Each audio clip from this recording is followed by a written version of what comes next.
Good afternoon. This lecture is week 14, day 2, so it should be May 12th in your syllabus, and we're looking at chapter 23. So last time we were together, we were really looking in particular at the time between the two world wars, and then we were starting to talk about what happens coming out as countries are trying to rebuild and how is that affecting what we're hearing from music that's being written. And music that's being performed. And so we're going to take off from that. So just to recap a little bit, from 1918 to 1939, those are the 21 years separating the two world wars. That's where we were taking a really close look last time. That was where we had a lot of avant-garde things pre-war taking place, where composers were trying to push those boundaries and they were trying to be experimental in their form and atonality and meter. And then we turned back to the more accessible because we had the war breaking out, we had nationalism, we had the depression of the economy that was happening as we came out of both of those wars, and people wanted more of a popular style. They wanted to reestablish norms. We had those composers that still stayed in their ways. We talked about Schoenberg and his serialism, even the depression of the 1920s, 1930s didn't do much there. We had the rise of Hitler in the 1930s. We talked about the tyranny of Stalin and Lenin and how that was affecting the German composers in particular and the Russian composers. All of these events help prompt this new phase that we're going to look at today of the 1950s and the 1960s. And I think in a lot of ways, what we're going to see today, investigating the 1950s and 1960s, is even more radical than that pre-war avant-garde movement that we saw before World War I.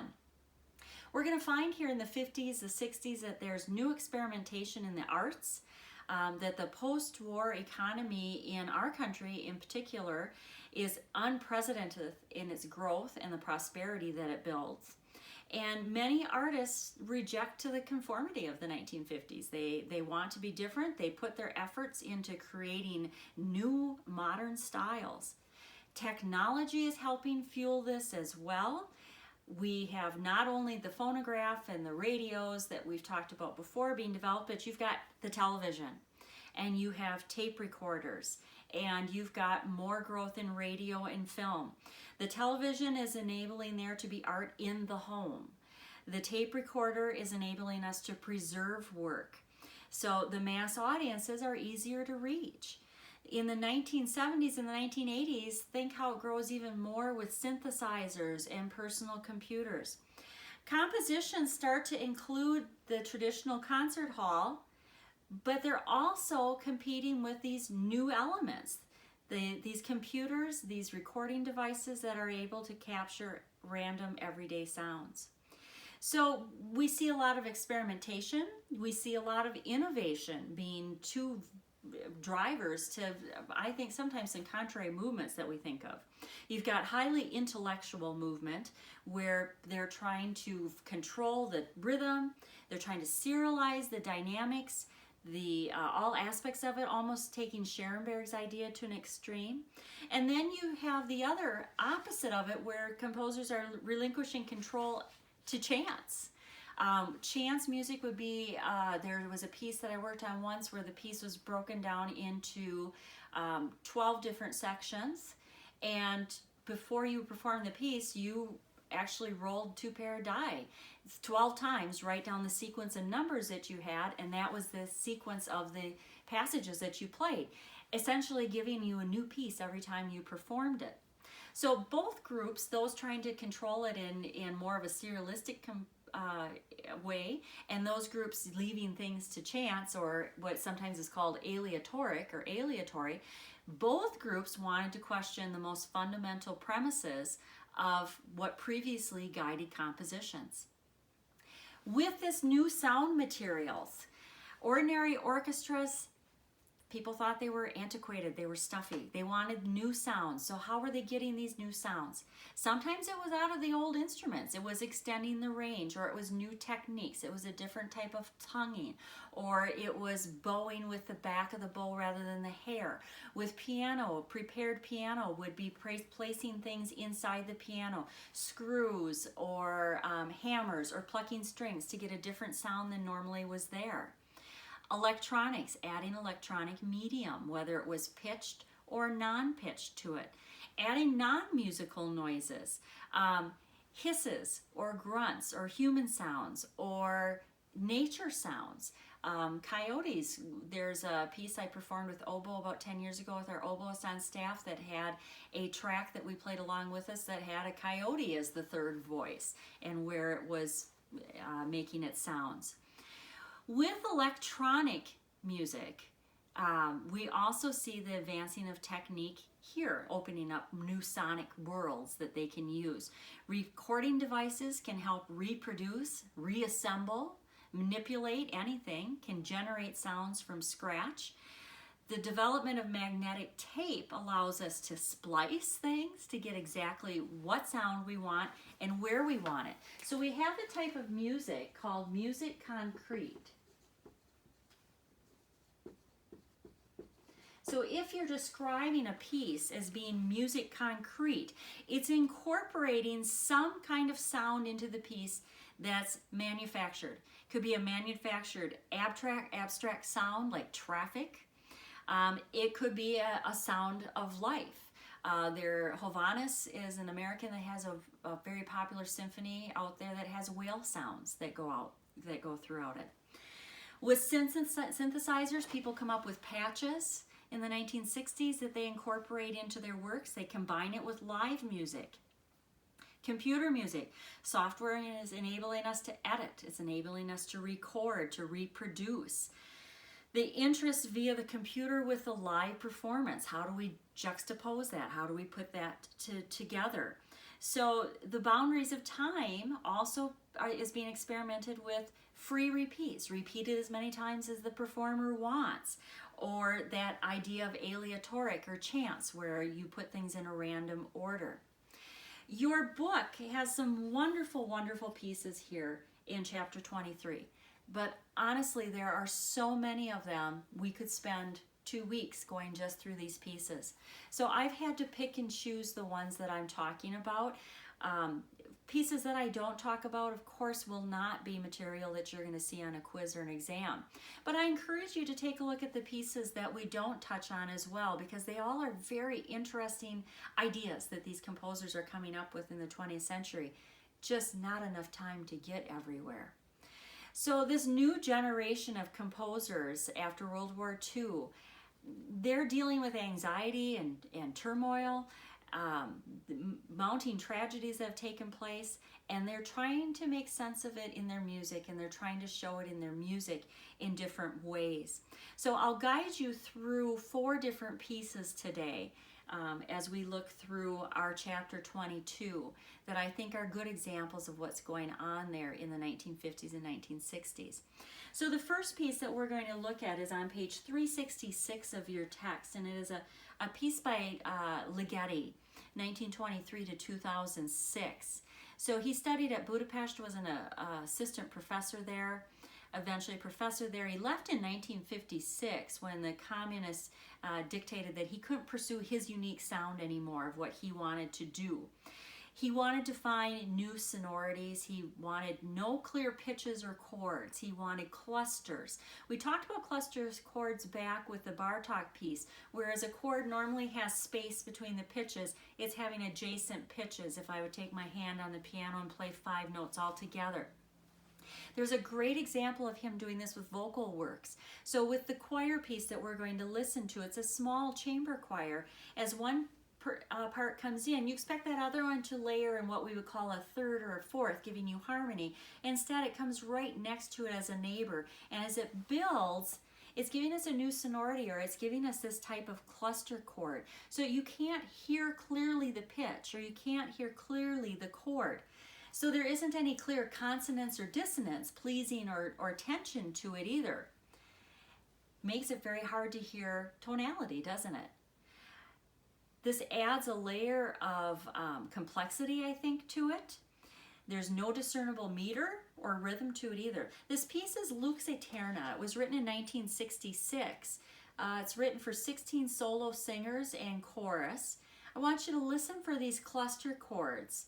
Sometimes the chords actually have every singer singing a different pitch using all 12 chromatic scales system in it. It uses a pitch diagram. The score of it is very unusual. You have an example of it in your book on page 366. It is a text from a Catholic Requiem Mass. So the form that it's based on is very old, hearkening all the way back here to the Renaissance and Baroque period that we studied. The text, I think, is very hard to hear, though, and very hard to understand with the way the chords are layered and with the way the singers are singing. The text is directly out of the Mass, though. It is, "May everlasting light shine upon them, O Lord, with the saints in eternity, for thou art merciful, grant them rest, O Lord." So it's written, he says, in 3 parts, but again, with the layering of chords, I think it's hard to discern that.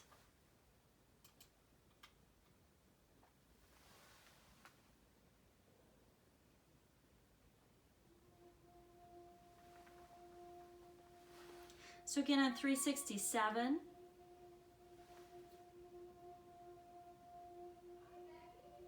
they show you with a diagram how those voices are being added higher and lower. But hear the closeness of those pitches.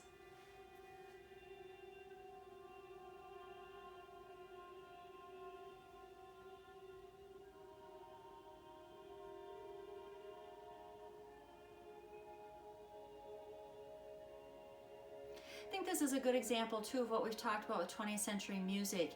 Does it appeal to the popular masses? Does it become that it's more interesting theoretically than orally? There's a lot of things to think about here. Interesting recording. If you are a fan of Space Odyssey 2001, the movie, it was used in it.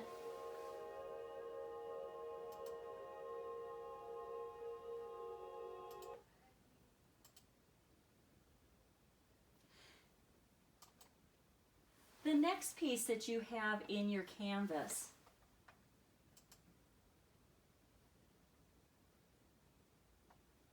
and it does not want to go there. The next piece that you have listed in your canvas is by John Cage. John Cage is an American, 1912 to 1992. I think consistently probably the most radical person that we'll listen to with post-war music. He studied with Schoenberg, who taught him composition techniques, although Cage isn't necessarily serialistic like he was. He's considered the father of chance music. So as I just mentioned a few minutes ago, chance music is when the music, something is left up to an element that you can't control to make it different every time. So whether it was the piece I talked about that was in sections and you rolled the dice to see the sections, or whether it is a piece of his where, and I'm sorry, those of you that are animal activists, there's a piece of his where it's a piano piece and you put a live fish inside the piano on the strings on a grand piano, and the fish flopping adds the percussive sound to it. When the fish is dead, the piece is done. He studied a lot of Zen Buddhism. He was a student of Zen Buddhism, and that led him to really think about his attitude towards music. And why should music be different than the sounds of life was a quote that he often said. What is the purpose of music? What is the purpose of order? And why not leave it to chance? He wrote a lot of prepared piano pieces. A piece of his that I performed once, I had to have some screws on specific strings. I had to have mallets, percussion mallets, to play inside the piano. I had to strum inside the piano. So that's called prepared piano, when you're taking other elements and putting it onto the strings. So he was a great composer of a lot of pieces like that. One of his more unique pieces is the piece that I have on for you. And I'm not going to pull it up.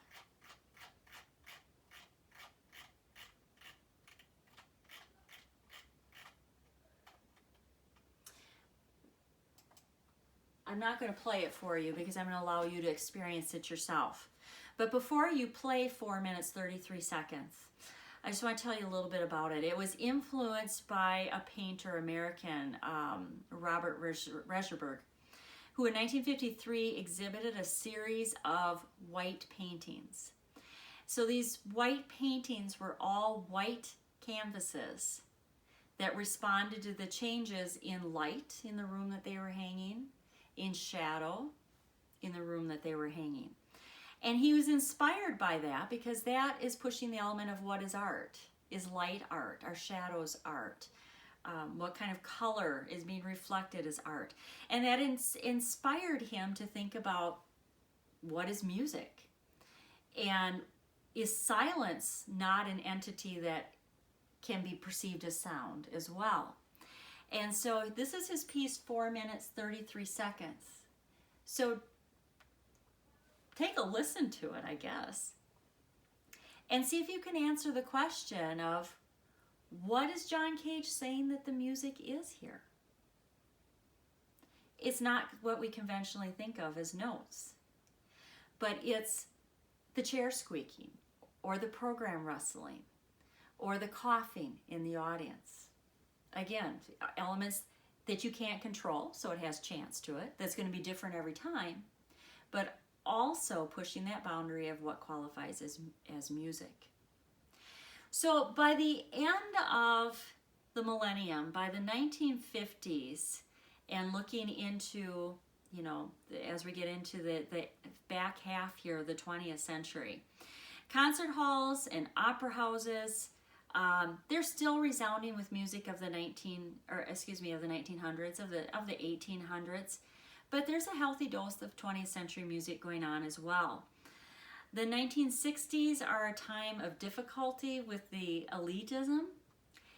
And there is one more movement that comes out of the 60s that we're going to add to our list of isms. And that is minimalism.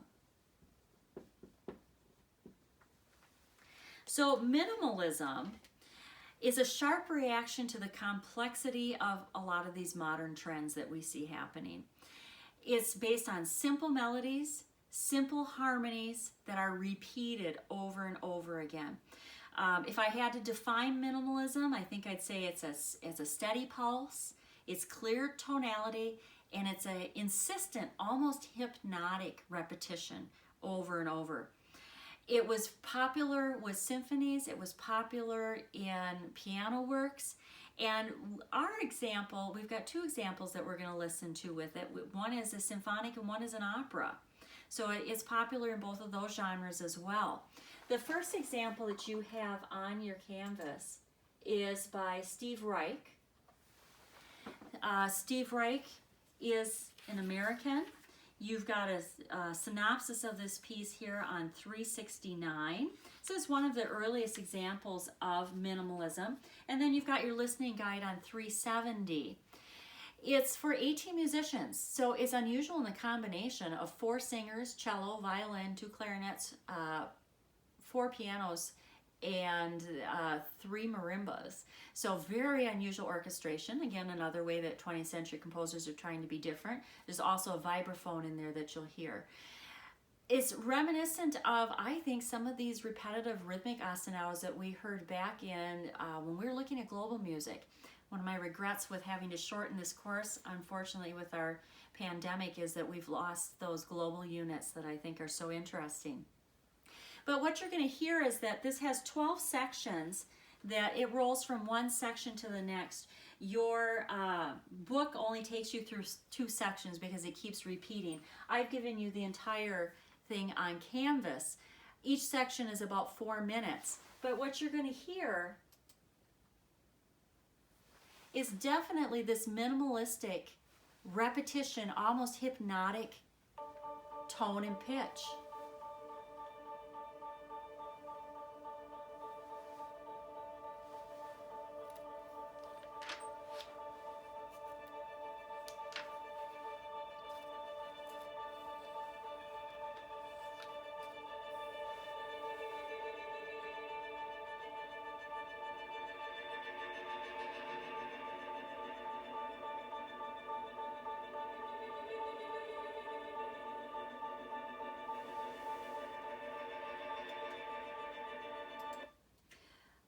I think most people find minimalistic music very soothing, very zen-like.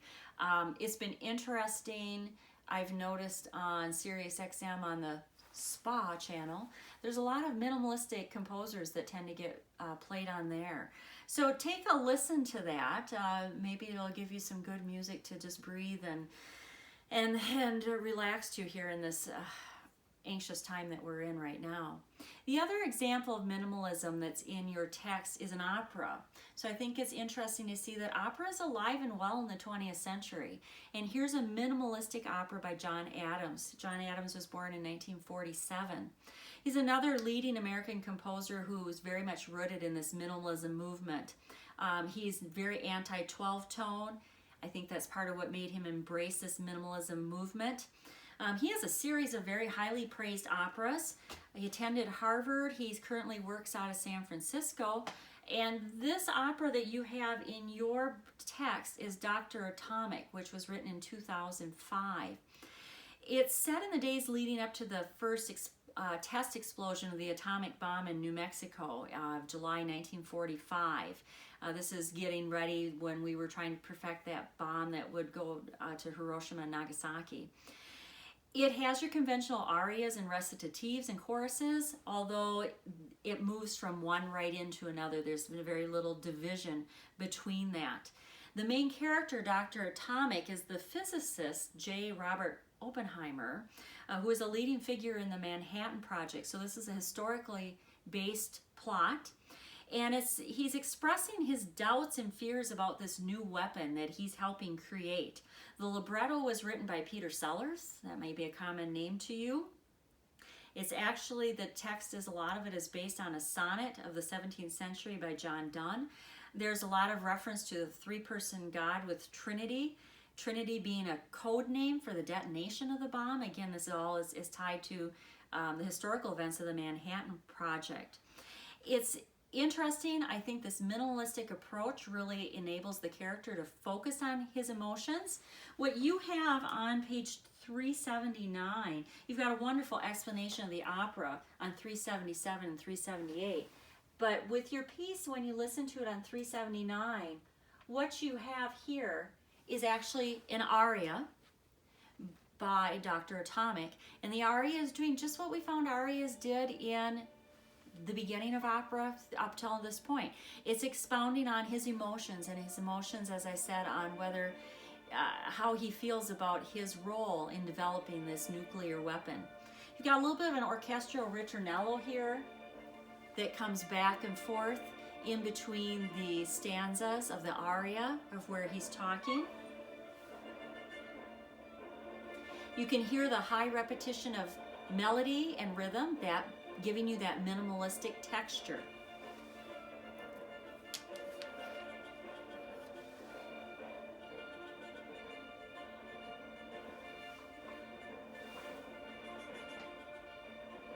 Let's move it ahead a little bit to where he's singing.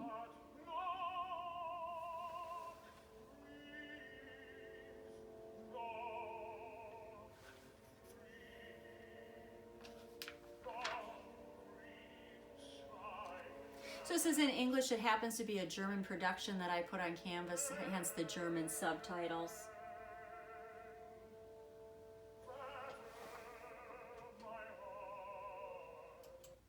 But your English words are easy to follow. Fascinating opera. If this intrigues you, both the style or the story, this would be an excellent opera to do your paper on, your paper prompt on. Speaking of John Adams, one of his other well-known operas is Nixon in China, which is about Nixon's trip to China, which was the first time we had a Western leader going into China during that communistic regime. And right now on the website metopop.org, they are showing live streams. You can start them at any time of a different opera every night. Wonderful productions coming out of the Metropolitan Opera in New York. And Nixon in China actually was just on the other night. They're doing this throughout the shelter at home that our country is experiencing to give people some entertainment. Broadway HD also is offering a free 7-day subscription. Many contemporary musicals on there, Les Mis, Kinky Boots, I think Billy Elliot might be on there. So again, those are some great opportunities for you to maybe see an opera or a musical that you haven't experienced before. So that is our look at what's happening here through the 50s and 60s. As I said, a huge amount of material.